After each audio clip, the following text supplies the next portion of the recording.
بعض لوگ کہتے ہیں کہ 40 سال میں مولانا فضل الرحمان نے اسمبلی میں رہ کر ہمارے لیے کیا کیا. سبحان اللہ. ان سے پوچھو جو کہتے ہیں کیا کیا کہ تم نے مولانا کو ووٹ کتنے دیے. آپ جا کر اپنے امام مسجد کو کہو تو نے مسجد میں کیا کیا بنایا, تو امام پوچھے گا نا کہ تم نے چندہ کتنا دیا. اسے پوچھنے کا حق نہیں ہے مولانا. تو آپ نے مولانا فضل الرحمان کو نمائندے کتنے دیے؟ آپ کیا سمجھتے ہو اکیلا مولانا فضل الرحمان جائے گا وہاں کام کر لے گا؟ بھائی وہاں ایمانی طاقت سے نہیں, ووٹ کی طاقت سے کام ہوتے ہیں. آپ نے مولانا کو کتنے 400 ممبران میں 10 ممبر آپ دیتے ہو اور چھری دے کر کہتے ہو جاؤ جنگل کاٹ کے آ جاؤ. چھری سے جنگل کٹتے ہیں؟ بتائیں.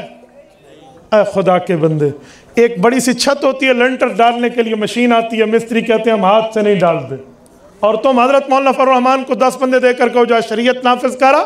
یہ کیسی بات ہے؟ اور بولتا وہ ہے جس نے ووٹ نہیں دیا ہوتا, جو ووٹ میں اپنی برادری کو دیکھتا ہے, قوم کو دیکھتا ہے, قبیلے کو دیکھتا ہے, علاقے کو دیکھتا ہے, بچے کی نوکری کو دیکھتا ہے, گھر کی نالی بننے کو اور محلے کی گلی بننے کو دیکھتا ہے, وہ بولتا ہے. نظریات جو رکھتا ہے, فکر کا باہم متفق ہے اور مولانا کے معاملات سے واقف ہے, وہ کبھی نہیں بولتا. اور میرا تجربہ ہے, میں اکثر طور پہ کہا کرتا ہوں کہ جمعہ کی تقریر خطیب تھوڑی سی لمبی کر لینا تو بولتا وہ ہے جو آخر میں آئے. جو شروع میں آئے وہ سن رہا ہوتا ہے, وہ نہیں بولتا. وہ کہتے ہیں بالکل, پشتو میں کیا کہتے ہیں, رشتہ بھائی ٹھیک کہہ رہا ہے, سچ کہہ رہا ہے. ہاں, تو وہ بالکل نہیں بولتا, اسے مزہ آ رہا ہوتا ہے, سمجھ رہا ہوتا ہے. جو آخر میں آتے ہیں وہ بار بار گھڑی دیکھے گا, جائے ٹائم پورا ہوتا ہے, ٹائم پورا. اس پر بھی میں ایک بات کروں. لوگ کہتے ہیں امام دیر سے آتا ہے, میں کہتا ہوں امام کو دیر سے آنا چاہیے. حضرت شیخ الحدیث و تفسیر دامت برکاتہم موجود ہیں, میں باقی علماء کی موجودگی میں حضرت مفتی صاحب سارے اہل علم ہیں. میں ایک جملہ کہتا ہوں, ان حضرات نے واقعی تائید کرنی ہے کہ امام بعد میں آئے کوئی عیب نہیں ہے, مقتدی پہلے آئے. دلیل معراج کی رات مقتدی انبیاء ہیں, اس دھرتی کے سب سے افضل مقتدی ہیں, وہ پہلے آئے ہیں, امام الانبیاء بعد میں آئے. ہمارے اوپر کیا اعتراض ہے بھئی امام لیٹ ہو گیا؟ امام کبھی کبھی لیٹ ہو جائے تو اس پر اعتراضات کی لسٹ آ جاتی ہے, تو بھئی ایسے نہیں ہے. تو اس امام کو حق ہے پوچھنے کا, تو ہمیں بھی حق ہے کہ آپ نے مولانا کو کتنے ووٹ دیے ہیں. بابا جتنے دیے ہیں نا اتنی خدمت اس بندے نے اپنی عمر اپنے علم سے بڑھ کے کی ہے, بڑھ کے کی ہے.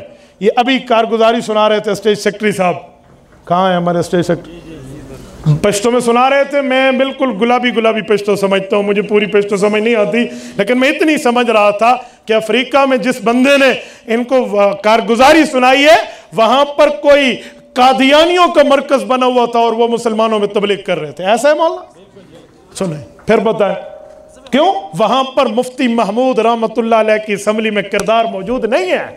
وہاں کی اسمبلی میں مفتی محمود نہیں ہے, وہاں کی اسمبلی میں مولانا فضل الرحمان نہیں ہے, وہاں کی اسمبلی میں علماء کی محنت نہیں ہے, اس سیاسی سطح پر علماء کا کردار نہیں ہے. آج کفر اسلام کے نام پر پیش کر رہا ہے. تم سلام پیش کرو ان علماء کو کہ ان لوگوں نے کیا کیا. اور سنیں مولانا نے 40 سال میں کیا کیا. 40 سال اس بندے نے گزارے ہیں. جب پچھلی دفعہ حکومت ختم ہوئی اور مولانا آنے لگے گھر, تو اسلام آباد میں ان کا 1 فٹ کا بھی ذاتی گھر نہیں نکلا. اگر یہ کرپشن کرنے والے ہوتے, کوئی معاملہ خراب کرنے والے ہوتے, کوئی معاملہ تو بنا لیتے. آپ اس سے بڑی اجلی سیاست آپ کو کہاں ملے گی. اور ہمارے اس خیبر پختونخوا صوبے میں اس تبدیلی کو, جس کو تباہی کہتے ہیں, اس تباہی کی حکومت کو آج 8 سال ہو رہے ہیں. جرت ان میں ہوتی تو مولانا پر 1 روپے کی کرپشن ثابت کرتے. میں بات ٹھیک کر رہا ہوں غلط کر رہا ہوں؟ تو پھر 1 روپے کی کرپشن ثابت کرتے. سارا جھوٹ ہے, کچھ بھی نہیں ہے. اور انشاءاللہ تعالی وہ دن دور نہیں ہے جب ان لوگوں کی ٹکٹ کاٹ کے آپ ان کو بھاگتا دیکھیں گے.